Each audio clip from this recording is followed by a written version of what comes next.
Kan makanya sudah bikin video ya pakainya harus tapi yang review baru pasti kalau bahasanya pasti tapi udah pasti dibaca lagi mas lihat dia kalau jalanin nggak boleh pakai apa nanti buat catatan itu kalau SOP satu dua tiga ada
seorang pengemudi mobil lain dengan sembrono nyaris menyerempet mobil Anda di jalan bebas hambatan.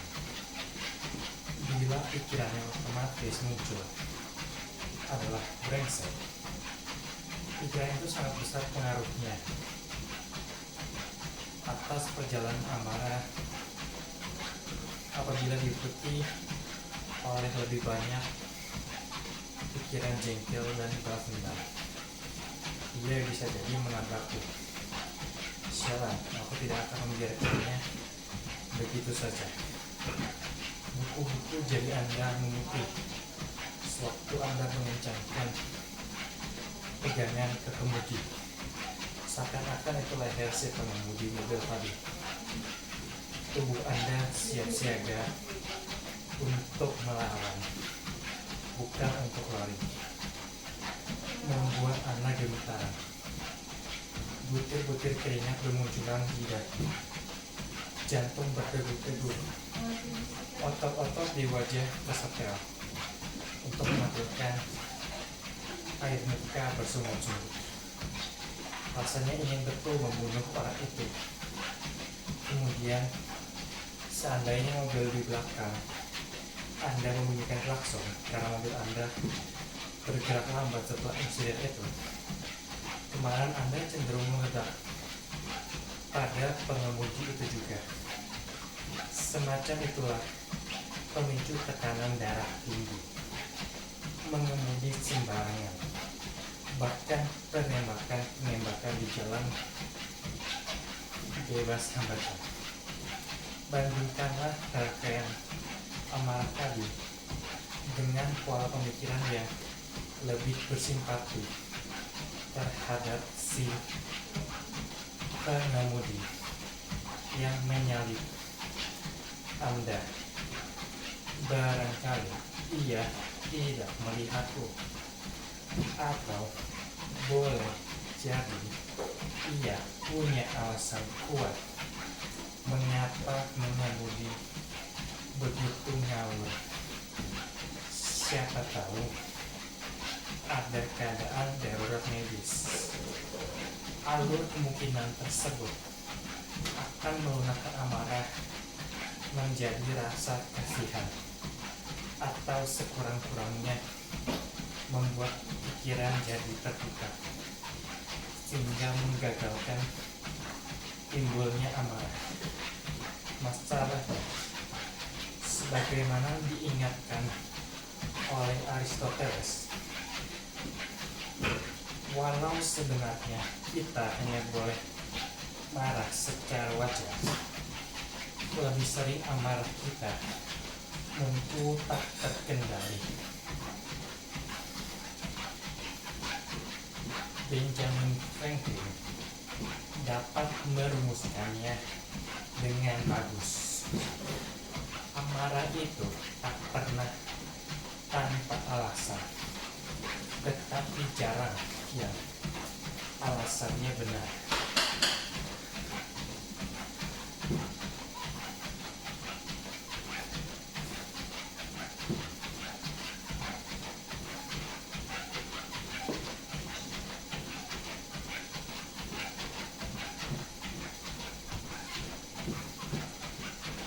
Tentu saja ada berbagai jenis amarah.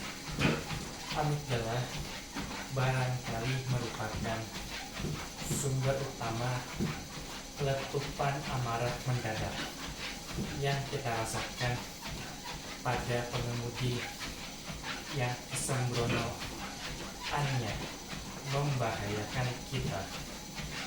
Tetapi ujung lain sirkuit emosi, yaitu neokortex, sangat boleh jadi memunculkan amarah yang lebih terukur.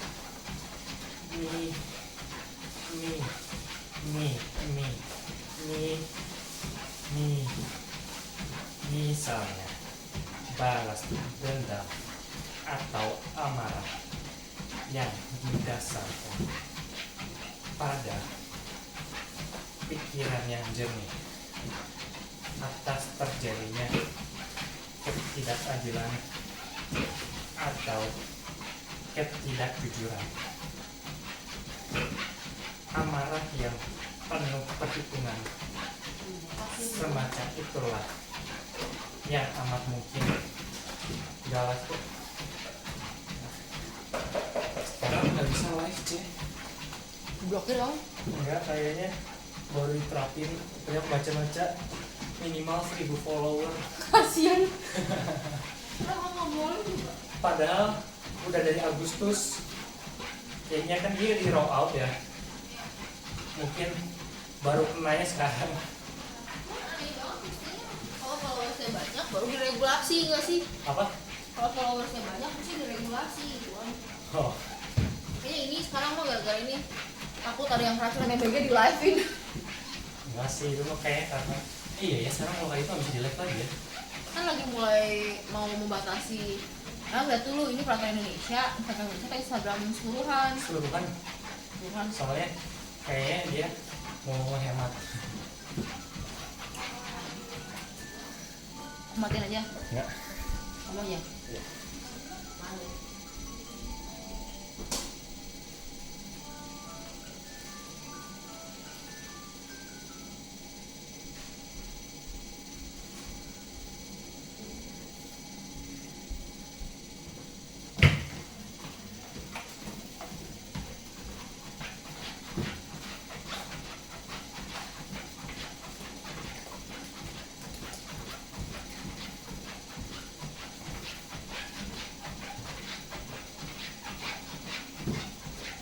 Amarah yang penuh perhitungan semacam itulah yang amat mungkin dimaksudkan oleh Benjamin Franklin sebagai amarah yang mempunyai alasan-alasan yang benar atau mendekati demikian.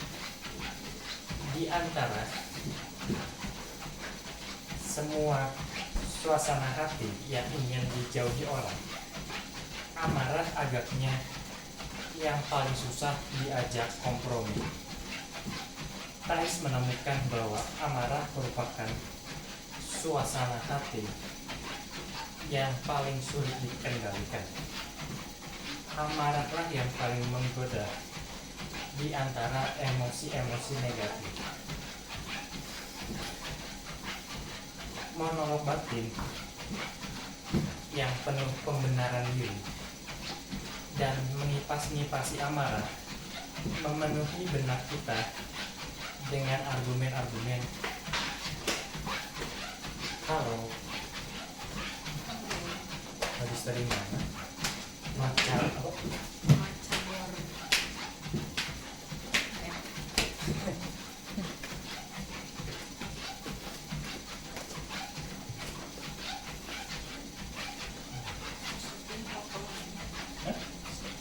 kenapa iya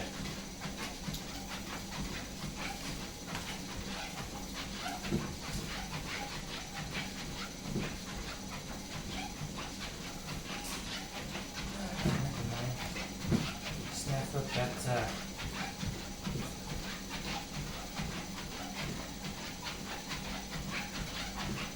Monolog batin yang penuh pembenaran diri dan mengipas-ngipasi amarah memenuhi benak kita dengan argumen-argumen yang amat meyakinkan agar kita melampiaskan amarah.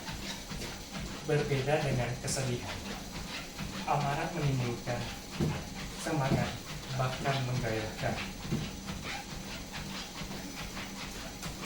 Daya tarik amarah yang memikat dan persuasif barangkali menjelaskan mengapa sejumlah pandangan tentang amarah hampir serupa, bahwa amarah tak dapat dikendalikan atau apapun jadinya, amarah tidak perlu dikendalikan, dan melampiaskan amarah dalam katarsis adalah hal yang bermanfaat. Sebuah pandangan yang bertentangan barangkali sebagai reaksi terhadap gambaran suram. Kedua pandangan itu menyatakan bahwa amarah dapat dicegah secara total. Tetapi bila temuan-temuan penelitian itu dicermati dengan hati-hati, tampak bahwa sikap-sikap yang lumrah mengenai amarah ternyata keliru kalau tidak bisa dikatakan sebagai mitos belaka. Rangkaian pikiran marah yang menyalakan api amarah juga merupakan kunci potensial menuju salah satu jalan yang paling ampuh untuk meredakan amarah, menggoyahkan keyakinan-keyakinan yang menjadi bahan bakar amarah itu terlebih dahulu.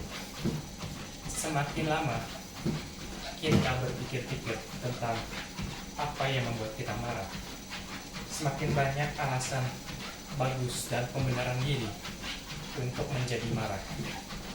Berpikir-pikir justru memperbesar api amarah, tetapi memikirkan segala sesuatunya dengan titik pandang yang berbeda akan mengurangi api amarah.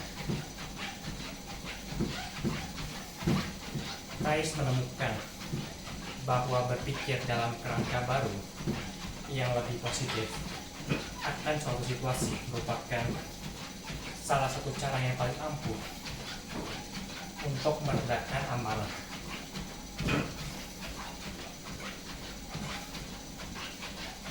Gelombang amarah. Temuan tersebut cocok dengan kesimpulan Doug Zulman, ahli psikologi dari University of Alabama, yang dalam rangkaian panjang percobaan yang cermat telah mengukur kemarahan serta anatomi marah dengan teliti. Mengingat akar amarah terletak pada sisi bertempur pada respons bertempur atau kabur, tidaklah mengherankan bila Zulman menemukan bahwa pemicu amarah yang universal adalah perasaan terancam bahaya. Ancaman tersebut dapat dipicu bukan saja oleh ancaman fisik langsung, melainkan sebagaimana lebih sering terjadi juga oleh ancaman simbolis terhadap harga diri atau martabat diperlakukan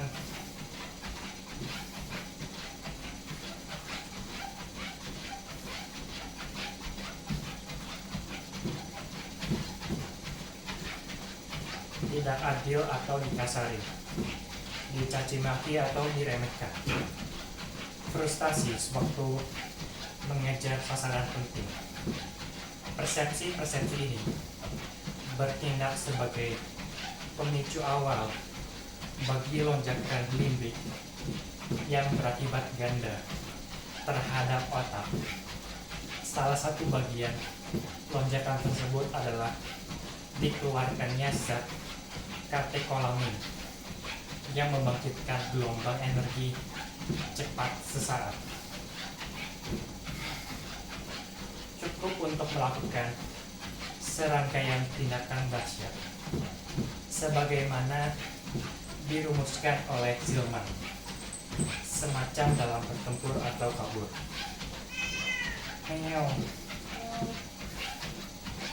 Lonjakan energi ini berlangsung selama beberapa menit.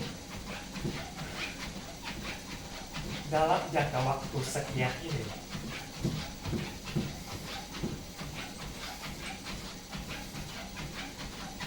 lonjakan tersebut menyiapsiagakan tubuh untuk siap tempur atau segera kabur, bergantung pada bagaimana otak emosional menanggapi pertentangan keduanya.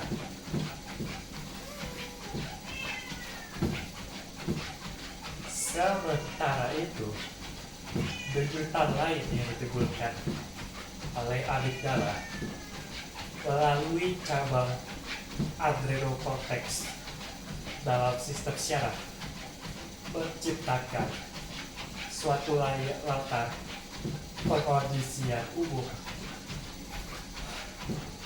agar tubuh siap bertindak yang berlangsung jauh lebih lama daripada lonjakan energi katekolami.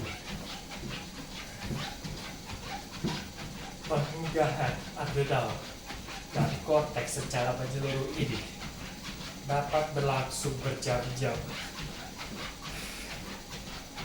dan bahkan berhari-hari, menjaga otak emosional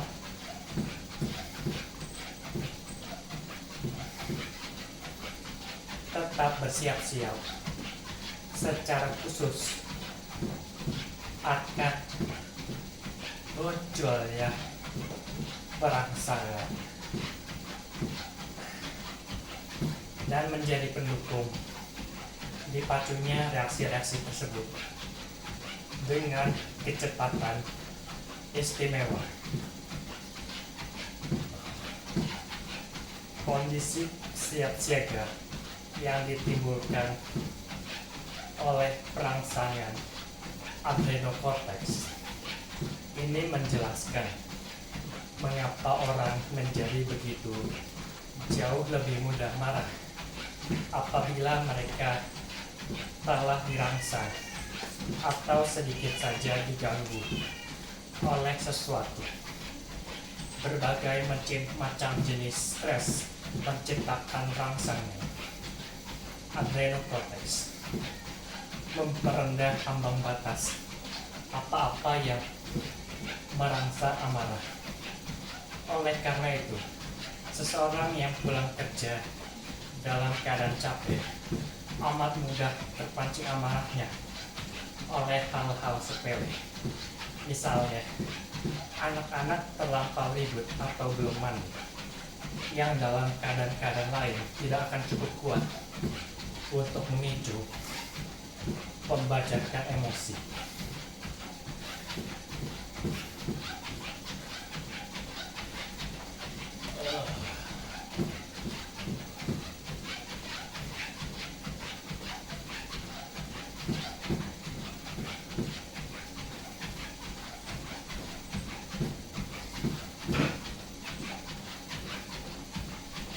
Temuan tersebut cocok dengan kesimpulan Joel Zillman, ahli psikologi dari University of Alabama, yang dalam serangkaian panjang percobaan-percobaan yang cermat telah mengukur kemarahan serta anatomi amarah dengan teliti.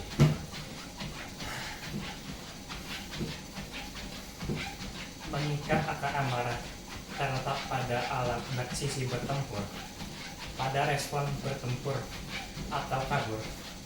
Tidaklah mengherankan Joel Zillman menemukan bahwa pemicu amarah yang universal adalah terancam bahaya. Ancaman tersebut dapat dipicu bukan saja oleh ancaman fisik langsung,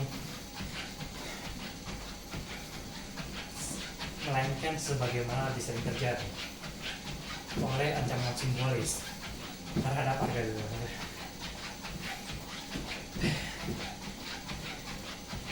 Salah satu bagian ancaman tersebut adalah dikeluarkannya zat katekolamin yang membangkitkan gelombang energi cepat sesaat, cukup untuk melakukan serangkaian tindakan dahsyat sebagaimana dirumuskan oleh Zillman, semacam dalam keadaan bertempur atau kabur. Lonjakan energi ini berlangsung beberapa menit.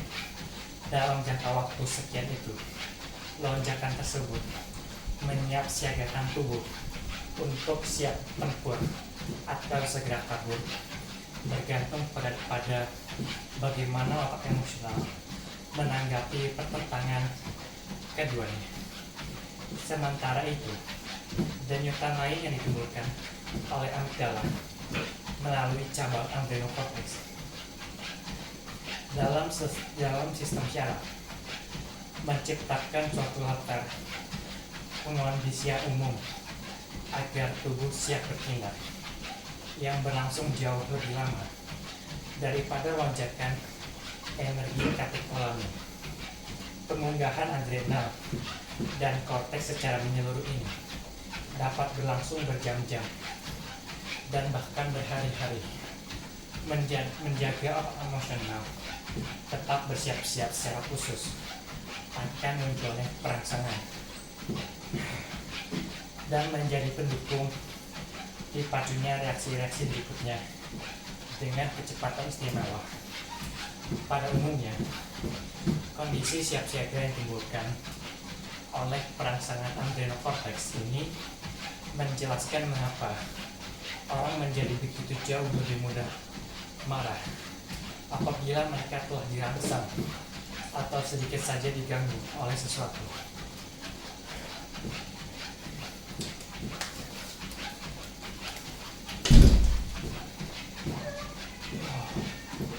Berbagai macam jenis stres menciptakan rangsangan adrenocortex.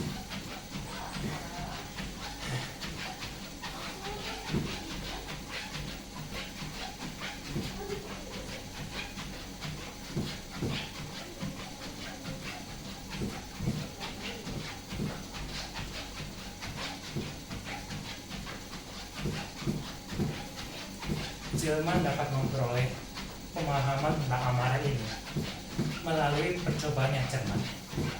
Dalam suatu studi tipikal, misalnya ia meminta seorang rekannya memanas-manasi pria dan wanita yang menjadi sukarelawan dengan melontarkan umpatan-umpatan yang menyakitkan pada mereka. Para sukarelawan itu kemudian menonton film yang menyenangkan atau menjengkelkan.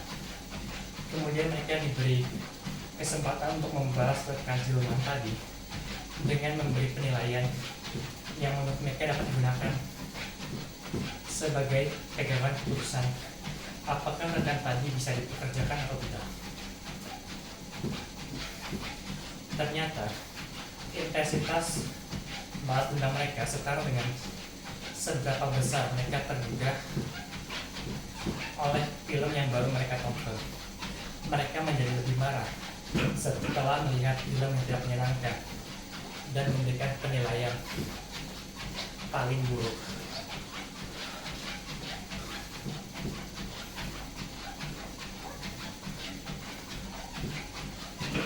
Amarah membangun amarah.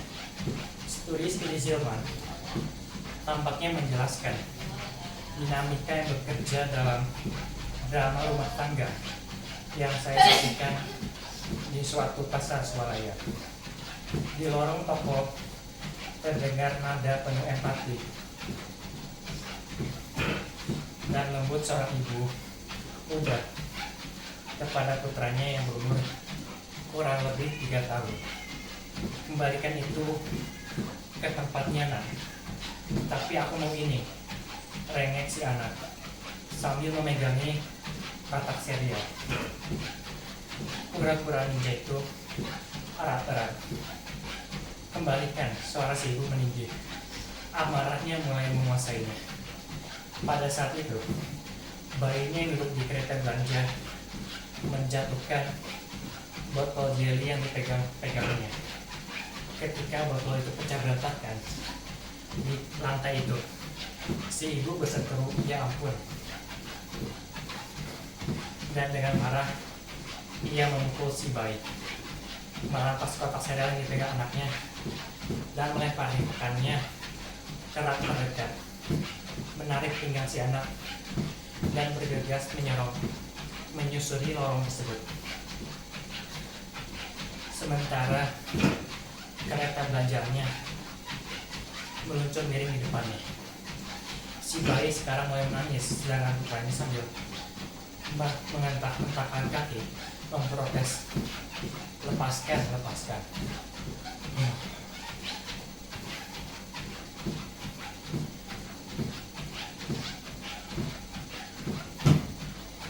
Zielman menemukan bahwa bila tubuh telah berada dalam kondisi tak sabaran seperti tubuh ibu tadi, dan ada sesuatu yang memicu pembajakan emosi, intensitas emosi berikutnya, entah amarah atau cemas, akan amat tinggi. Intensitas emosi berikutnya, kerja dinamika ini tampak pada orang yang mengamuk. Zielman terlibat melihat meningkatnya amarah sebagai serangkaian provokasi. Masing-masing memicu reaksi gugahan yang mereda perlahan-lahan. Dalam rangkaian ini, setiap pikiran atau persepsi yang memicu amarah berikutnya menjadi pemicu minor terjadinya lonjakan katekolamik yang dibangkitkan oleh amigdala, masing-masing berdasarkan momentum hormon lonjakan-lonjakan sebelumnya. Lonjakan kedua muncul sebelum yang pertama mereda, dan yang ketiga menumpuk di atasnya. Demikian seterusnya. Masing-masing gelombang menumpuk di ujung gelombang sebelumnya, yang dengan cepat menambah kadar perangsangan fisiologis tubuh. Suatu pikiran yang muncul belakangan dalam rangkaian ini akan memicu intensitas amarah yang lebih besar, yang hebat daripada pikiran yang muncul pada awal rangkaian. Amarah dibangun oleh amarah, otak emosional memanas. Pada saat itu, amarah yang tak terkendalikan lagi oleh nalar dengan mudah meletus menjadi tindak kekerasan.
Bahwasanya memahami orang lain memiliki kekuatan besar untuk meredakan amarah terlihat jelas pada percobaan Zielman lainnya, yaitu ketika seorang asisten Zielman, seorang pendamping percobaan, dengan kasar memaki-maki dan memanas-manasi para sukarelawan yang sedang naik sepeda stasioner.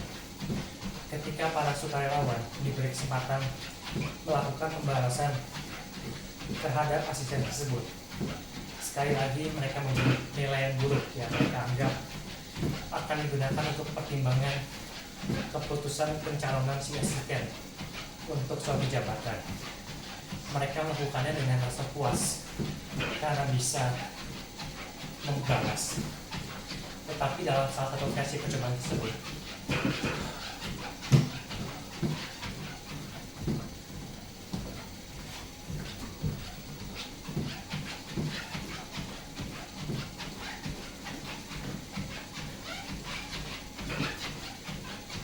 seorang anak pendamping lain masuk ke ruangan setelah para sukarelawan itu dimaki-maki.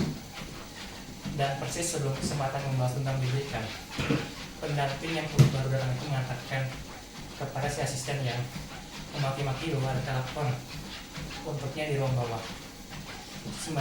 Sembari beranjak dari situ, si asisten juga sempat melontarkan umpatan pada rekannya. Tetapi pendamping baru tersebut terang-terang saja setelah si asisten pergi yang menjelaskan bahwa orang itu sedang mengalami tekanan hebat, bisa akan menghadapi ujian akhir. Setelah itu ketika diberikan kesempatan membalas asisten yang kasar tadi, para sukarelawannya sedang kesal memilih untuk tidak membalas. Mereka justru mengungkapkan belas kasihan atas keadaannya.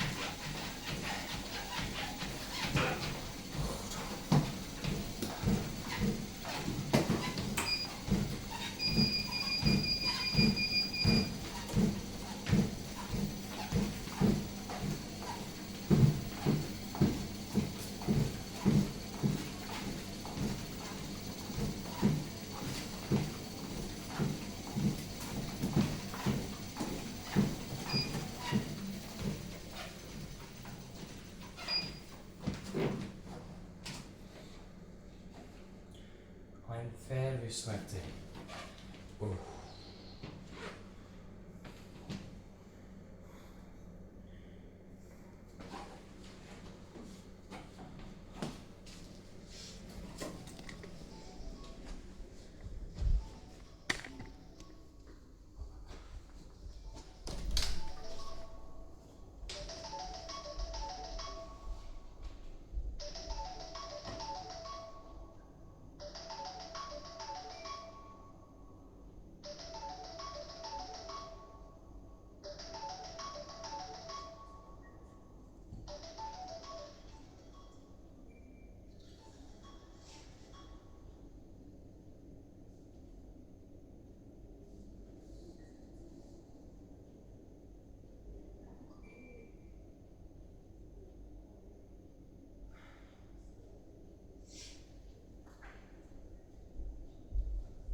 Hampir menyerah buat olahraga hari ini, tapi akhirnya memutuskan buat lanjut. Kenapa?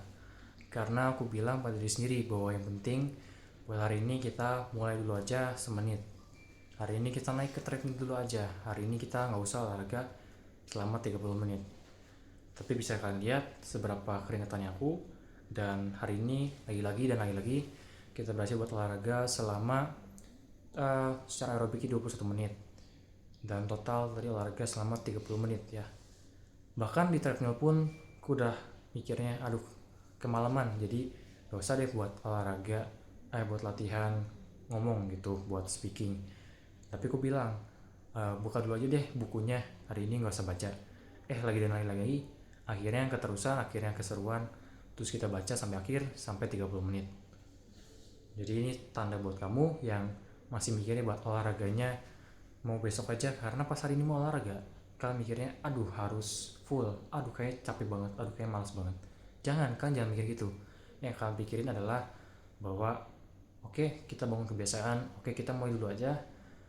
Kalaupun gak dilakuin full, asal kalian mulai, itu sebuah win. Coba deh besok kalian lakuin kayak gitu. Aku jamin karena aku udah ngelakuin ini selama 38, ini hari ke-38. Dan semakin hari semakin ku sadar bahwa hal-hal kata-kata kata-kata tersebut tuh bener, bahwa mulai dulu aja. Kalau nggak mau pun akhirnya ya nggak apa-apa, karena ada hari-hari dimana aku nggak ngelakuin, cuman live terus lakuin 5 menit sudahan, it's fine. Ya segitu aja buat hari ke-38. See you di hari ke-39.